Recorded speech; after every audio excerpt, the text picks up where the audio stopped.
Hello everybody, welcome back to the Dom001 Resident Evil channel. Today in this video, I want to go over some theories that I've came up with that are about the game. The first part of the theory is about how the game introduces its own story, and then the second theory is going to be about the secrets of the village. So just to be clear, these are all my theories and pretty much my predictions of how this game's going to play out.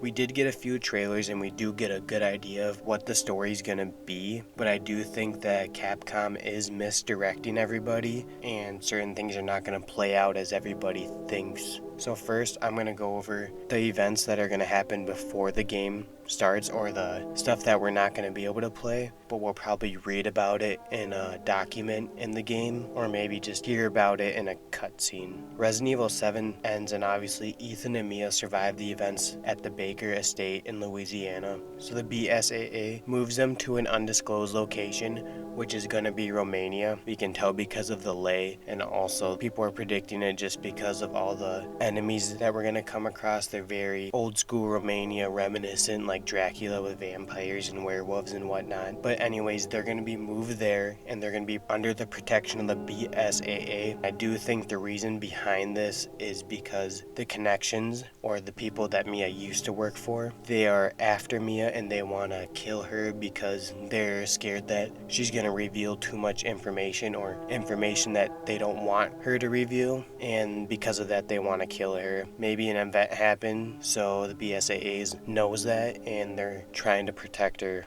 from the connections. So therefore they moved them to Romania. Another reason would be that maybe they're just trying to start a new life, but I highly doubt that. There's got to be a larger reason, and therefore that's why I think my reason is correct. Looks like they're there for several years, and during that time they do have a baby, which is Rosemary, which is going to be a very important character for this game. And also during that time, Ethan and Mia are going to have some relationship problems, and this comes about because of the events that previously happened in Resident Evil 7. They kind of can't drop the subject and it keeps coming up, so this is going to cause some conflict in their relationship, and this can be a very important aspect in this Resident Evil 8 story.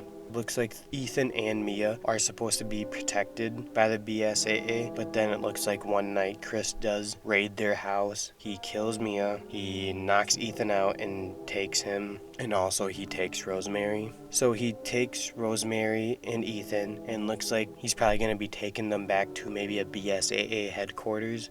And I'm assuming it's going to be to probably do tests on them to see if they have some kind of molded virus still. I do think he straight up kills Mia, and this is because he knows she's infected still, so he just disposes of her right on the spot. And while they're transporting Ethan and Rosemary, the car is going to crash somehow. It's going to be caused by someone that's a part of the cult that's in the main village, so maybe from the House Demetrescu, Heisenberg, Beneviento, or Moreau. So after this car crash happens, Ethan's going to awake and he's going to notice everyone is gone or dead. He must find some kind of hint, like maybe a trail of blood or maybe some footprints. He's going to follow them, and that hint is going to lead him all the way to the village itself, and that's where the game is going to start off, and he's going to be following some hints to find Rosemary and the others. So that is my first part of the theory of how this game is going to start off and play out. And now I'm going to move on to a theory that I came up with because of a tweet that the Resident Evil page posted to their Twitter account. They posted a picture of Rose and Mia holding her. It says, "Rose, the daughter of Ethan and Mia Winters, sleeps soundly in her mother's arms,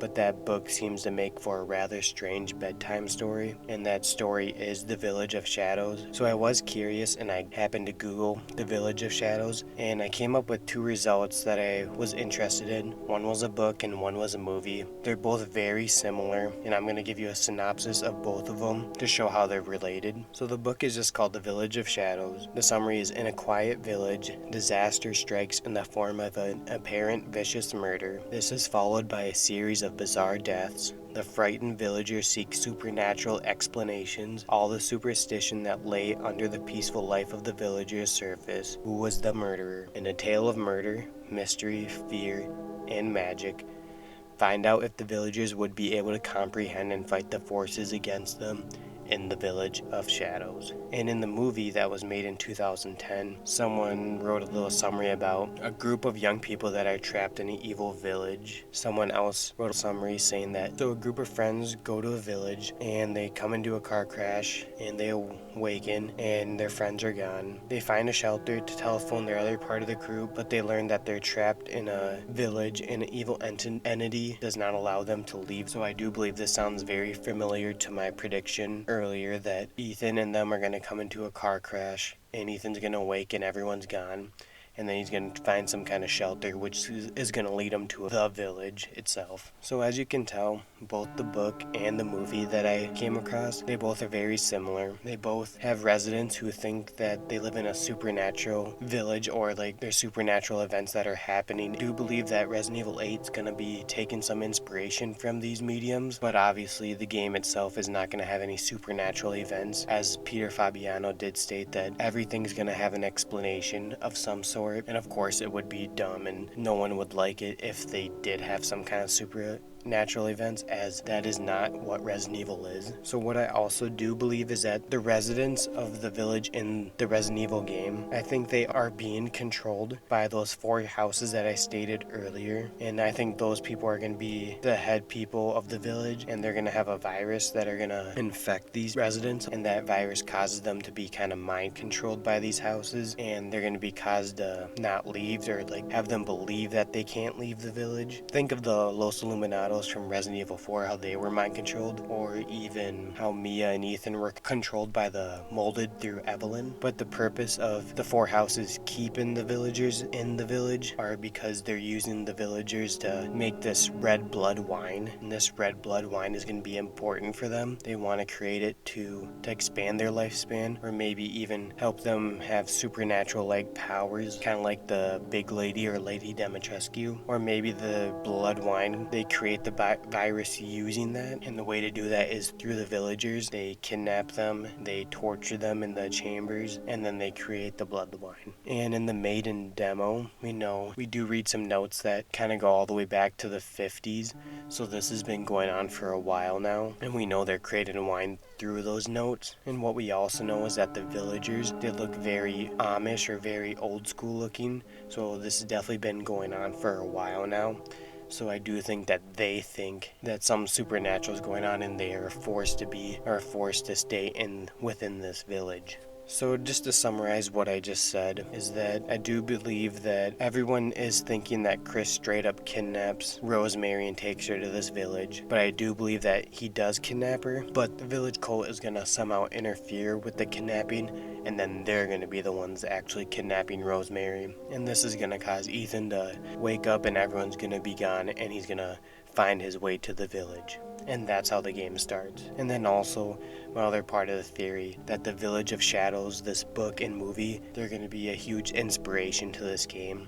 Residents of this village are being controlled by these 4 houses, and they don't have a choice to leave, and they're all being mind controlled. And they are being used to create this blood wine that causes the virus. And of course, we all know that there's going to be some kind of umbrella lab that's under the castle and that we're going to have to make our way through. That's going to be where the blood wine is being created at. So that does conclude everything that I wanted to say in this video. I hope you enjoyed these silly, quick-thoughted theories that I've came up with. And leave a like and subscribe to the channel if you want more Resident Evil Village content leading up to the May 7th release date. Thank you all and have a great day.